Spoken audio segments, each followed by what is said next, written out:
Did Zom 100 waste this potential? I think it did, so let's talk about it.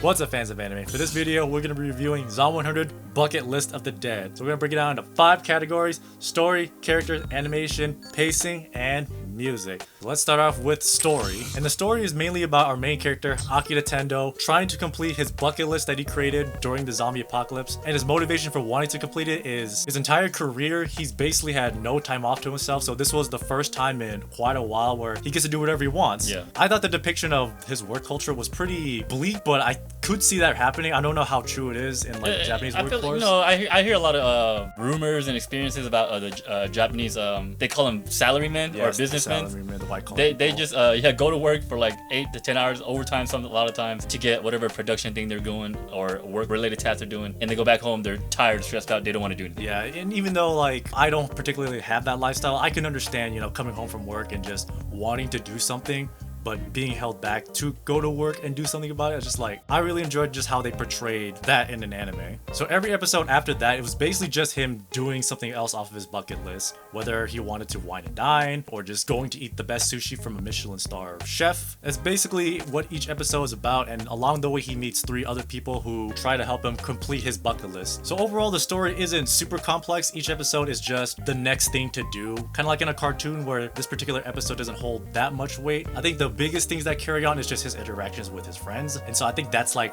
what's gonna carry you through it. But if you're looking for something that's really like deep, other than the fact that just do what makes you happy and forget about the consequences afterwards, that's kind of like the main message that I got from this anime. So I personally liked it a lot. It was just really fun to watch. I didn't really want it to be that deep, or nor did I care about it. So personally, I just didn't mind that this story wasn't as deep as it probably could have been. Yeah, the anime, watching it, I had come to it thinking there was gonna be like a much deeper story and more complex, but it wasn't, and that's fine too. Some animes are like this, where it's just fun and it's very comedic. Yes. It's not serious at all up until the ending. Up until near the end, there's a final arc of the season where the village is getting burned, and now they have to go rescue it, and then people are involved. They're gonna turn to zombies, and I was like, okay, there's some little bit of storyline at this point in this anime, but do we really care at this point? No, I didn't really care at this point. But something else that somebody else might say is, so this is zombie apocalypse. How did the virus spread? That's usually like a really obvious I wish thing. they would talk about but that. nobody at any point ever asked how this all started or why this is happening. They just kind of said, screw it, let's just do what the hell we want to do. So in that regard, I didn't take it too seriously, and I think the anime just did not want to be taken too seriously in that regard. Yeah, when the apocalypse started, I thought it was like a dream, because he was watching a movie. Oh yeah. A TV show or whatever, and then he just woke up and everything became zombies. I was like, what the heck? So I wasn't sure if it was legit or not, but then I guess it turned out to be legit. Now, as for the characters, this show doesn't have too much complex characters. They're very straightforward. So we got the main character, Tendo Akira. He's just trying to achieve his bucket list before he turns into a zombie. And this guy totally reminds me of a certain character from a different anime. Can you guess who? No, I don't know who. Deku! Oh, Deku? Really? He reminds me of Deku. He's very passionate about a specific thing. I guess. He's very happy, go lucky. He wants to help everybody. But that's who he reminded me of. He's just a happy guy. I mean, he also had a hero arc. He put on the suit. That's and what I'm saying. He ended up beating up the zombie shark. He was a good character. I mean, I have no problem with him at all. I think he was a pretty good leading character. But let's talk about who I think is the best character. His friend, Kensho. I like this guy. I don't know why, but just these ridiculous, over-the-top characters, I just find very appealing in these animes. Maybe it's just because he's like very outspoken, just really kind of out there, that just makes me laugh about it. Dude just takes off his entire clothes, jumps over across the building and says, I want to be a comedian. Like, how could you just not laugh at that? That's when I knew this anime wasn't gonna be serious. Like, the dude is gutsy as all hell, so like naturally I like this character. So just him being super brazen about everything, like he also just supports the main character Tendo and wanted to do his bucket list as well. So like, just as a good friend, and I just thought, I like this guy. He's a cool person. Now, as for the next character, the main heroine of the show, which is Shizuka. This character is portrayed to be the serious type, the very realistic, as in like straightforward thinking, no nonsense thinking. But later on, as the episodes go, she does become more goofy. Yeah, she's and much more give into like her desires, like sweets. She wanted to eat sweets. She wanted because she had a rough life growing up. She pretty much followed her dad's footsteps in becoming like a very intellectual person who's just all about work, meaning like she just studies and does not care about love, does not care about other human beings or even like the dogs that she cared about. And that's what made her to become that person to survive the apocalypse. But now she's much more goofy, just like the other main characters. Now moving on from her to Beatrix or Bea, what do they call her? They call her B, I think. She's this random character that just pop out of nowhere. She's the, what is she, like German or is she? She's German, I believe. She's German. She loves Japanese culture. She's the weeb. She's the token weeb of the group. She just becomes like a samurai. I feel like she just put in there randomly. Okay, just off of vibes alone, I love her. Just because, again, she is the weeb of the group. Like, she came from Germany to Japan to study Japanese culture, but I think she really just wanted sushi. Yes. But nonetheless, I do like that she's in the group. She adds another random element, just like how Kensho adds a random element. It's just a really funny juxtaposition that the only serious character in the entire group is Shizuka. So it's kind of like three random people versus the one serious person, and for some reason, it's somehow equal. Yeah, she's like the ditzy character. Yes, she's also. But she's also knowledgeable in Japanese culture for some reason. But yeah, every character has their own personality, which is good. It's a good contrast to have. Sometimes it's bad to have the same personalities, like everybody's just funny all the time or everybody's just serious all the time. So the anime does a good job at having different cast of characters. Now let's talk about what I think is the best thing about this anime, which is the animation. Coming into this anime, I did not expect this anime to be this well polished, like this well drawn and this well animated all at the same time. Like the first episode really hits you pretty good. The anime starts off very bleak, very dark colors, but by the end of the first episode, a bunch of colors just come out of nowhere. Blood isn't red anymore, it's green, blue, It's like everything, like tie-dye type thing. And I thought, okay, I don't know where the studio came from, but they absolutely nailed it the first time around. Yeah, it's interesting to show the bloods is like paint. It's like different Yes. colors of green, it's purple. It's like a different form of censorship in that way. So I thought that was interesting. Yeah, the choice of colors is pretty nice. Yeah, which kind of fits what they're trying to go for. They're not trying to be serious about it, which is why the blood isn't just red, it's everything. So they're really just trying to have fun with it by just putting blood as every single color. I feel like the colors can be seen as a symbolism for like life. Yeah. Because this guy's life was like very boring and just work. And now that he's able to live his life to the freest, now there's a bunch of colors around it. So I thought that was a good thing to show. I also really liked the animation for the second rendition of the opening, where I felt like they put all of their time and budget into animating the opening. They had a full dancing scene. Everyone in the background was moving. I just thought, okay, they're trying very hard. I love it, but I hope that this doesn't put too much strain on them so that they aren't overworked. So enough talk about the animation. Let's go on to the pacing. Now, I watched this anime on release, and unfortunately, this anime received a really major delay from the 9th episode to the 10th episode by at least, I think, 3 months. And for me, my hype was kind of killed by that, just because by the time that I got back to watching it, I had to remember everything that happened. I wasn't able to just watch it weekly and then digest it like that. I had to wait a while.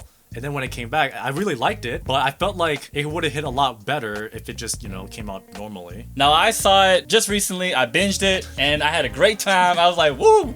This is great. It sucks for all the people who had to wait for the delay. Yeah, which is what I think the big problem is with this anime. This anime has a lot going for it, but I feel like because they delayed it by 3 months, a lot of people kind of forgot about it, and a lot of other animes came and took its place while that happened. And this is where the wasted potential comes in. Yes, this is It definitely had where the wasted very high potential, but I feel like maybe even the production thing is a part of it. But another thing could be maybe because this particular anime doesn't have like a complex story, and I feel like that could be its wasted potential too. I'm not gonna lie, it had a great first episode, great maybe first 2-3 episodes, and then other than that, it just started becoming stagnant. It's just the same storyline. There's a group of people, the zombies, we gotta rescue them or save them. That's it, boom, done. And maybe that's why it just didn't do as great as it should have done. Because I did see the great potential there of both the animations, the characters. It's all there. It's just two things right here. Well, I don't think in the long term people would talk about the story like that. I do think that at the very least people would have talked about how great this anime looked, but even now, like, people don't even know what Zom 100 is anymore. When it came out, like, a lot of people were talking about it because it's like, wow, this one came out of nowhere. And you know what also played a role? After it went on the hiatus, the last, 3 or 4 episodes they released, it was the final arc. And I feel like that final arc wasn't that good. Yeah, that final arc was... That's probably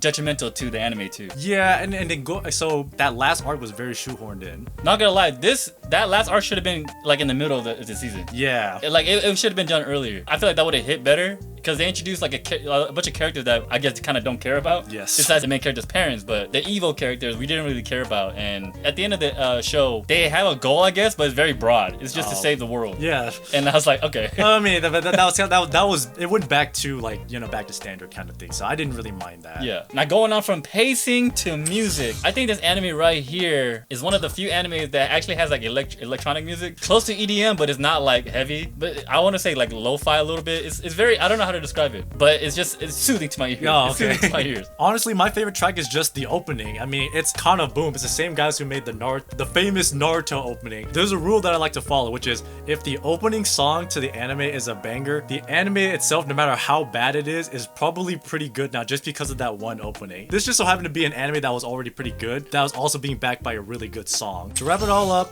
did Zom 100 waste its potential? Yes, I think it did. The story, while not the most deepest and complex story, does a good job of explaining what it wants you to feel, which is if you love something, go out and do it. Stop wasting your time. The animation was the greatest part about this anime. It really came out of nowhere from a studio that was pretty new, Bugs Films. Nobody expected anything from them, so I thought that this was amazing for them. Unfortunately, I think what killed it the most was the pacing. I mean, they took a 3-month hiatus, unfortunately, so when the ball was really getting going, it immediately got halted right in its tracks. And unfortunately, the anime community is pretty shallow when it comes to trying to keep up with anime. People remember the worst thing about that anime, and people just remember this anime being pretty good and then just stopping.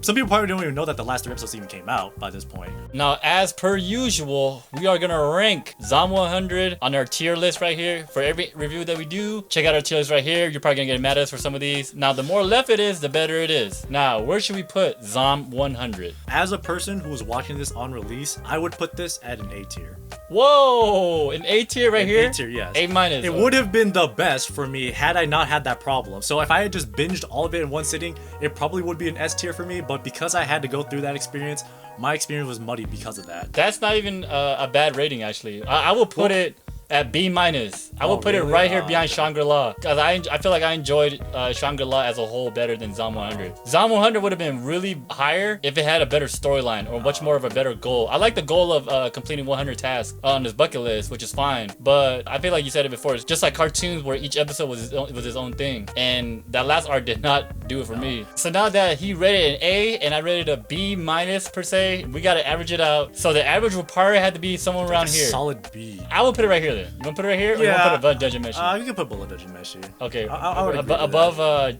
Demon Slayer? Above Demon Slayer, yeah. Ooh, some people are gonna get I would really mad. like for Zom 100 to be an A just because I really did enjoy it despite its big flaw. So we put Zom 100 right here at B, worth the watch. Unfortunately, there is no new news of any kind of season upcoming, which is unfortunate because this gentleman right here wanted a new season because he liked this anime a lot. Yeah, unfortunately, the studio as well, Bugs Films, they haven't announced, or at least I don't think I've heard that they are working on something else, which is kind of a shame because they do have the ability to do something as great as Zom 100, like animation-wise. So I was just really looking forward to what they might put up, but unfortunately, nothing right now. Maybe they put out so much that they didn't have the funds to cover Yeah, for so the production. it's- So that might be it for that company. Yeah, which makes me sad. Maybe another company might take over Zom 100. That'd be cool. What if Ufotable did it? I mean, that'd be Crazy. cool, but like I just wanted to see what this new studio can do, you know. I think Mappa's gonna take it over. I'm not gonna lie. Like I don't really mind who takes over anything, but I just really wanted to see this studio flourish because they definitely show the ability to do so. And that's our review. If you like a review or even hate a review, let us know down in the comments. Or maybe if you want us to review another anime that you like, also let us know down in the comments below too. And check out our channel for other reviews, quizzes, and discussions. We got some of those. Until next time, thank y'all for watching.